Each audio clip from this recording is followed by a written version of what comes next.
नमस्कार सभी साथियों। यूपी बोर्ड के सभी विद्यार्थियों का एग्जाम वॉरियर्स कैंपस में आपका हार्दिक स्वागत है। जैसा कि आपको बताया कि आज हमारी बेसिक क्लास है, जिसमें आपको इंट्रोडक्शन क्लास और basic information of English language in English भाषा की आपको बेसिक इन्फॉर्मेशन की आज हम बात करेंगे। जैसा कि आपको पता है कि एक लैंग्वेज को हम हिंदी में भाषा कहते हैं। और देखिए बच्चों, आपकी जानकारी के लिए मैं बता दूं कि यूपी बोर्ड हिंदी माध्यम की बात हो रही है, तो हमें हिंदी साथ में इसलिए लेना पड़ता है क्योंकि हिंदी हमारी टंग लैंग्वेज है। तो हिंदी के माध्यम से हम इंग्लिश को समझते चले जाएंगे। दूसरा पॉइंट मेरे पढ़ाने का तरीका ये है कि एक शब्द को आपको मैंने कोई इंग्लिश में शब्द था उसकी एक बार हिंदी बता दी, फिर उस शब्द को हम इंग्लिश में यूज करेंगे। यानी कहने का मतलब ये है कि एक बार आपको लैंग्वेज का मतलब मैंने भाषा बता दिया आप समझ गए कि ये भाषा है। फिर उसके बाद अब हम इसे बार बार लैंग्वेज ही बोलेंगे, तो आपके माइंड में बार बार क्लिक होना चाहिए कि ये भाषा की ही बात हो रही है।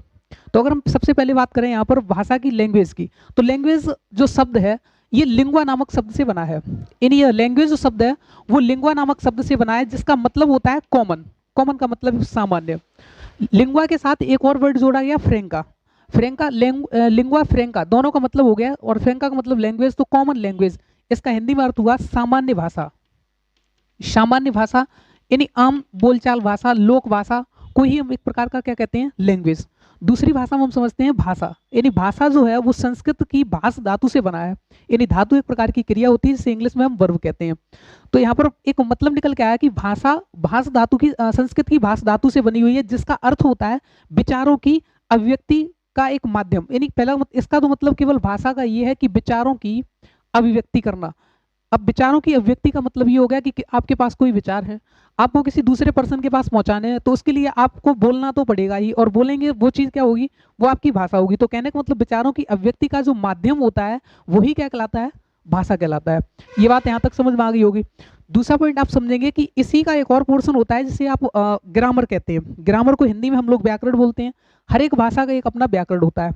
जैसे अगर बात करें हम ग्रामर की, तो ग्रामर को हम कह सकते हैं कि द ग्रुप ऑफ रूल्स, यानी नियमों का एक ऐसा समूह या समूह, to read, to write, to understand any language, जो किसी भी भाषा को समझना, लिखना, पढ़ना, बोलना आदि सिखाता है, वो क्या कहलाते हैं, वो नियम ही, सारे नियमों का भंडार ही क्या कहलाता है, ग्रामर कहलाता है या व्याकरण कहलाता है। यहाँ तक इतनी बात आपको समझ में आ गई होगी। तो इंग्लिश क्या है और ग्रामर क्या है। तो एक पॉइंट आपको फिर मैं बता दूं कि लैंग्वेज एक प्रकार की भाषा है जो किसी भी सब्जेक्ट की हो सकती है।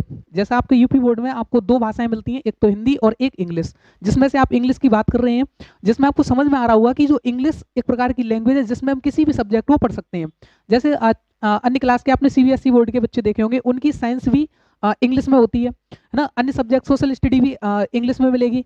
इसी प्रकार हम लोगों के जो यूपी बोर्ड वाले हिंदी माध्यम के बच्चे होते हैं, उनके लिए विद्यार्थी सारे उनके लिए लैंग्वेज जो मिलती है आपको मोस्टली, आपका हिंदी मीडियम होता है तो हिंदी भाषा मिलती है। अंदर जो सीबीएसई बोर्ड है, एनसीईआरटी बोर्ड है, वो इंग्लिश और हिंदी दोनों में प्रयोग कर रहे हैं। तो आपका जो नया सिलेबस है वो एनसीईआरटी बेस्ड है, लेकिन वो है हिंदी में क्योंकि आप हिंदी मीडियम कर रहे हैं। तो इतनी बात आपको समझ में आ गई होगी। हम आगे बढ़ते हैं दूसरे स्टेप पर कि लैंग्वेज की उत्पत्ति कैसे हुई, लैंग्वेज का विकास कैसे हुआ और किस तरीके से ये लैंग्वेज चलती है। दूसरे पॉइंट पे हम बात करते हैं। सभी विद्यार्थियों से एक अनुरोध है कि जो भी आप एक प्रकार के नोट्स बनाना चाहें, क्योंकि ये पूरा जो क्लास है, मैं बता दूं आपको कि आपकी जानकारी के लिए कि जो मैं पढ़ाता हूं वो पढ़ाने का एक क्रम रहता है, एक सीरियल और सीरीज से पढ़ेंगे हम। कि जैसे आज मैंने बेसिक इन्फॉर्मेशन कंप्लीट किया, कल कोई नया टॉपिक शुरू होगा, तो उस तरीके से आप चलने वाले हैं। तो इसलिए परेशान ना हो, आप विधिवत नोट्स बनाते चलें। और ये जो क्लास अटेंड कर रहे हैं वो इस तरीके से अटेंड करें कि माना कि मैं आपके सामने ही पढ़ा रहा हूँ, क्योंकि मैं ऑफलाइन जैसे आप पढ़ते थे हमसे उसी प्रकार से हम पढ़ा रहा हूँ, तो ध्यान रखना उसी चीज़ का। तो अगर हम बात करें इंग्लिश की, तो इंग्लिश मैंने आपको जैसा बताया कि इंग्लिश एक प्रकार की लैंग्वेज है, कोई सब्जेक्ट नहीं है। और आपके पूरे टेंथ बोर्ड में और इंटर वाले बोर्ड में दोनों में ही इंग्लिश और हिंदी दो लैंग्वेज है, जिसमें से आपको इंग्लिश लैंग्वेज में पढ़ाने वाला हूँ। ठीक है, तो इसमें अगर बात करें इंग्लिश लैंग्वेज की, तो दो पोर्शन है आपके। दूसरा पॉइंट आप समझेंगे ग्रामर का। तो प्रत्येक भाषा की अपनी एक ग्रामर होती है, चाहे वो उर्दू हो चाहे संस्कृत हो, अपना अपना एक व्याकरण होता है उनका। तो इसी तरीके से एक इंग्लिश लैंग्वेज है और एक इंग्लिश ग्रामर है। इसे आप सेक्शन ए में कलेक्ट करते हैं, सेक्शन ए, और इस पार्ट को शायद सेक्शन बी आप बोलते होंगे, सेक्शन बी। इसके अंदर हम क्या पढ़ने वाले हैं और इस इंग्लिश लैंग्वेज के अंदर क्या पढ़ने वाले हैं वो चीज़ें हमें समझनी है। फॉर एग्जांपल अगर बात करें इंग्लिश लैंग्वेज के अंदर, तो आप दो चीज़ें इसमें चलती है, एक तो रीडिंग एंड दूसरा होता है राइटिंग। यानी इसमें आपको एक बुक मिलती है, टेक्स्ट बुक होती है जिसे आप पढ़ते हैं पूरी तरीके से और उसका विधिवत उसे पढ़ते हैं और उसको राइटिंग यानी आप लिखना सीखते हैं, समझते हैं कि किस तरीके से लिखा जाए और कैसे पढ़ा जाए। दूसरा पॉइंट, उन नियमों को इसमें अध्ययन करते हैं कि how to write, how to read, यानी किस तरीके से चीज़ों को पढ़ना है, किस तरीके से लिखना है। दूसरा पॉइंट, एक और चीज़ यहाँ पर एक चीज़ और है जिसे हम स्पीकिंग कहते हैं। स्पीकिंग यानी एक बोलने वाली बात, यानी रीडिंग राइटिंग तो है ही साथ में, लेकिन आपका एग्जाम होता है जिसमें आपको केवल अपने स्किल, एक तो रीडिंग दिखाना होता है, एक राइटिंग दिखाना होता है, स्पीकिंग तो नहीं होता है। लेकिन मोस्टली आप जब क्लास लेते हैं, अटेंड करते हैं, तो वहाँ पर रीडिंग स्पीकिंग का बहुत जरूरी महत्व भी है, तो इसको भी हम साथ में लेकर चलेंगे कि आप किस तरीके से बोल सकते हैं। इन सभी चीज़ों के रूल्स जो होंगे, रूल्स वो सभी हम कहाँ पढ़ेंगे, इस ग्रामर के अंदर पढ़ेंगे कि किस तरीके से कोई सेंटेंस बन रहा है, कैसे उसकी रचना हो रही है और क्या क्या इसके अंदर है, वो पोर्शन हम इस साइड डिस्कस करेंगे। तो आपका सिलेबस देख लेते हैं एक बार कि किस कौन कौन से आपको सिलेबस कंप्लीट करने हैं, किस तरीके से करने हैं। यहाँ तक समझ में आ गया होगा, ठीक है। तो अगला पॉइंट है जो आपका कि इंग्लिश लैंग्वेज में, तो देखिए अगर हम बात करें इंग्लिश सब्जेक्ट की या फिर इंग्लिश भाषा की, तो इसमें 3 एस्पेक्ट्स में आप इसको समझते हैं। एक तो एस्पेक्ट्स आपका है कि आप इसे बेसिक इसका, दूसरा इसको एक एडवांस लेवल पे आप पढ़ते हैं, एडवांस लेवल, यानी एक बेसिक लेवल और एक एडवांस लेवल।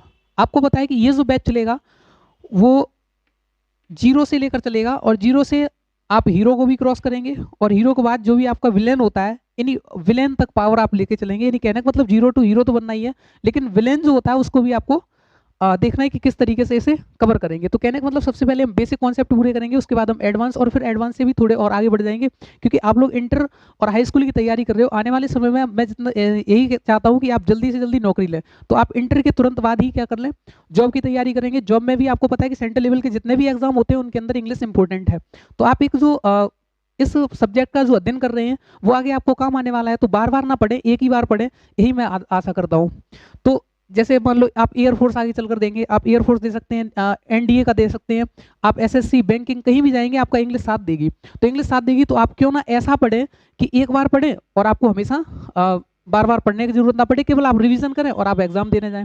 तो इसीलिए मैं उम्मीद करता हूं कि आप एक बार पढ़ेंगे बेसिक टू एडवांस लेवल, जिसमें आपको कई सारी चीजें देखने को मिलेंगी, और वही इंटर का सिलेबस ही आगे चलकर आपसे परीक्षा पूछती है। तो यहाँ तक आपको समझ में आ गया होगा। मैं उम्मीद करता हूँ कि आप नोट्स बनाकर चलेंगे साथ में, और जैसा पढ़ाया जा रहा है विधिवत आप उसे नोट करेंगे, चीज़ों को समझेंगे। जो भी डाउट्स होते हैं आप कमेंट बॉक्स में आप टाइप कर दीजिए, उनके डाउट का, आपका डाउट सेशन एक होगा जिसमें आपके डाउट सारे क्लियर किए जाएंगे, ठीक है। तो आपने देखा कि इंग्लिश को हम एक बेसिक लेवल पर पढ़ने वाले हैं, एक एडवांस लेवल पर पढ़ने वाले हैं। तो दो तरीके, सबसे पहले हम बेसिक चीज़ें लेकर चलेंगे, और जैसे जैसे आपकी क्लास का क्रम बढ़ता चला जाएगा और उसका लेवल हाई होता चला जाएगा। तो इसलिए आज पहली क्लास है, पहली क्लास से आप देखना शुरू करेंगे, लगातार देखेंगे।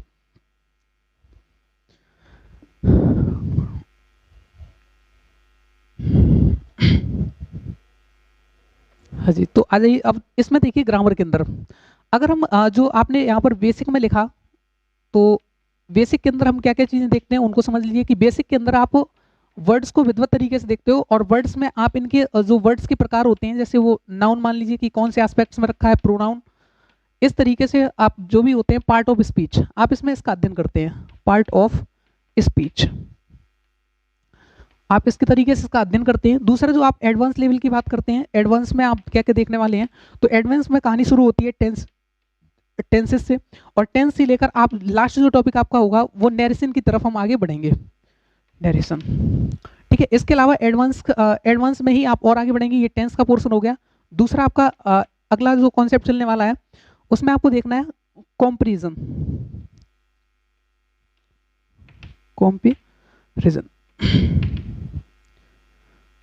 यानी कहने का मतलब ये है कि आप जैसे अपनी भाषा में इसे हम पैसेज भी कह सकते हैं, पैसेज पोर्शन, अनसीन पैसेज, कई तरीके से ये नाम आपको दिए जाते हैं, ठीक है। अगला पॉइंट आपका ये होगा कि इन्हीं टेंसेस में अन्य जो तरीके होंगे आपके, और कोई लेवल अगर है तो एडवांस का जो आपके सिलेबस में है, जैसे किसी को राइटिंग स्किल है आपका, ठीक है, इसी एडवांस लेवल में हम एक और बढ़ा लेंगे, इसमें राइटिंग स्किल्स, आप किस तरीके से किसी स्टोरी को मेंटेन करते हैं, वो चीज़ हम यहाँ पर देख लेंगे। तो ये आपके 2-3 एस्पेक्ट्स हैं जिनके अंतर्गत आपको विधिवत तरीके से आपकी सिलेबस चलेगा, ठीक है। दूसरे पॉइंट हम समझते हैं,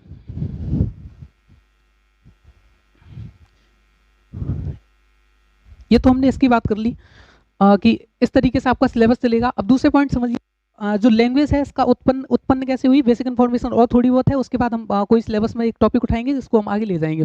तो अगर हम बात करें यहाँ से कि एक लैंग्वेज पनपती कैसे है या फिर पैदा कैसे होती है, तो देखिए शुरुआत में हम एक एग्जांपल लेते हैं, और एग्जांपल है कि कोई छोटा सा बच्चा है जो भी ज़्यादा बड़ा भी नहीं हुआ है, मान लीजिए कि छोटा सा ही है, और छोटे होने के साथ साथ अभी इसने एटमॉस्फेयर से कोई चीज़ गेन नहीं कर पाई है।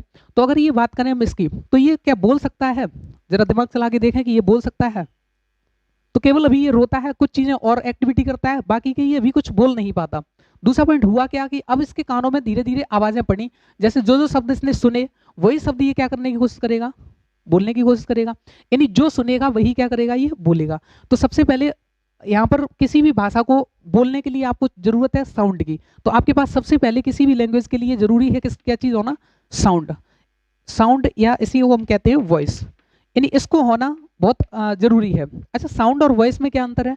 दोनों ही शब्द का मतलब आवाज से है, लेकिन अंतर इतना है सिर्फ कि साउंड जो होती है वो निर्जीव वस्तुओं की होती है और वॉइस जो होती है वो सजीव वस्तुओं की होती है। तो यहाँ पर क्या लेना उचित होगा, तो उम्मीद करते हैं कि शायद वॉइस ही आप बताएंगे। तो वॉइस सजीव व्यक्तियों के लिए जितनी भी आवाजें निकालते हैं, आप बोलते हैं तो वो आपकी वॉइस है कि वॉइस क्लियर नहीं आ रही, बाकी के कहीं डीजे बज रहा है तो उसका साउंड है। तो ये दोनों अंतर है विशेष। तो हम यहाँ पर बात करते हैं, सबसे पहले आपके पास वॉइस होनी चाहिए। फिर जब आपके पास वॉइस आ गई तो या फिर किसी भी व्यक्ति के पास जब कुछ भी नहीं था तब उसके पास एक आवाज थी, उस आवाज को हमने साइन देना शुरू किया। जैसे ही हमने उसे साइन देना शुरू किया, यानी चिन्ह देना शुरू किया, जैसे हमने चिन्ह दिए इसको, तो उन्हीं चिन्हों को हमने लेटर कहना शुरू कर दिया। लेटर यानी कहने का मतलब ये जो चिन्ह थे ये इसकी कहलाई स्क्रिप्ट। स्क्रिप्ट का मतलब, स्क्रिप्ट को हम हिंदी में कहते हैं लिपि। लिपि और लिपि होती क्या है, तो कोई भी वॉइस को डिजाइन देने का या स्टाइल देने का जो तरीका होता है वो उसके लिपि कहलाता है। जैसे अगर हम इंग्लिश की बात करें तो इंग्लिश की जो लिपि है वो रोमन है, और ऐसे ही अगर हिंदी की बात करेंगे तो हिंदी की देवनागरी है। इसी तरीके से पंजाबी की बात करें तो गुरमुखी है। ये अपनी अपनी एक लिपि होती है, लिखने का स्टाइल होता है। जैसे फॉर एग्जाम्पल मैंने एक ध्वनि निकाली अ, तो आ हिंदी वालों ने अपना आ इस तरीके से बना दिया, इसी तरीके से इंग्लिश वालों ने अपना आ ऐसा बना दिया, है ना, और चाइनीज वालों ने अपना आ ऐसा बना दिया। तो कहने का मतलब ये हुआ कि वॉइस एक ही है लेकिन उसके साइन अलग अलग हैं। इसी चिन्ह की जो डिजाइन है, जो मेंटेन की डिजाइन, वही डिजाइन क्या कहलाती है, आपकी लिपि कहलाती है। और ये जो हमने डिजाइन बनाई है, इन साइन को हम क्या कहते हैं, तो लेटर कहते हैं। अब ये आपके हो गए लेटर्स। अब इंग्लिश की अगर बात करें तो आपको पता है कि इंग्लिश भाषा में 26 डिजाइन है, जो लैंग्वेज किसी भी लैंग्वेज को बोलने की आवाजें कितनी है, तो 26 है। जो प्रतीक चिन्ह है, बोलते तो हम कई तरीके से हैं लेकिन जो प्रतीक है यानी जो साइन फिक्स किए गए हैं वो 26 हैं। इन 26 में इन 26 लेटर्स को ही हम मिलाकर क्या बोलते हैं, अल्फाबेट। अल्फाबेट। तो अल्फाबेट आपकी 26 नहीं होती है, अल्फाबेट तो वन ही है ना, लेकिन लेटर्स कितने हैं उसके अंदर, 26 हैं। इस अल्फाबेट को दो पार्ट्स में डिवाइड किया गया, और दो पार्ट्स में इन जो लेटर्स थे ये डिवाइड हुए। तो पहला बना वॉयल्स, वॉवल, और दूसरा बना कॉन्सोनेंट, कॉन्सोनेंट्स, वॉवल्स कॉन्सोनेंट्स। तो वॉवल्स आपके टोटल 5 हैं, ए ई आई ओ और यू, ये आपके 5 वॉवल्स हैं, ठीक है। और इसी तरीके से कॉन्सोनेंट्स तो आपके बचे हुए हैं, यानी बी सी डी एफ और डॉट डॉट डॉट जेड तक, ठीक है। ये वॉवल्स और आपके कॉन्सोनेंट्स हैं। तो इन दोनों को मिलाकर ही क्या बनी, आपकी एक अल्फाबेट बनती है। जब आपके पास कई सारे लेटर्स हो गए, लेटर्स आपके 26 हो गए, तो आगे की कहानी जब बढ़ाई तो इनसे हमें एक और नई चीज मिली कि जब हमने इनको मिला के लिखना शुरू किया, जैसे हमने मान लीजिए कि एक कॉन्सोनेंट लिया सी ए और आर, इस तरीके से कॉन्सोनेंट और वॉवल्स का मिलाकर एक हमने वर्ड बनाना शुरू कर दिया। तो कहने का मतलब लेटर्स से मिलकर क्या बनाई, एक यूनिट बनकर आई वर्ड्स।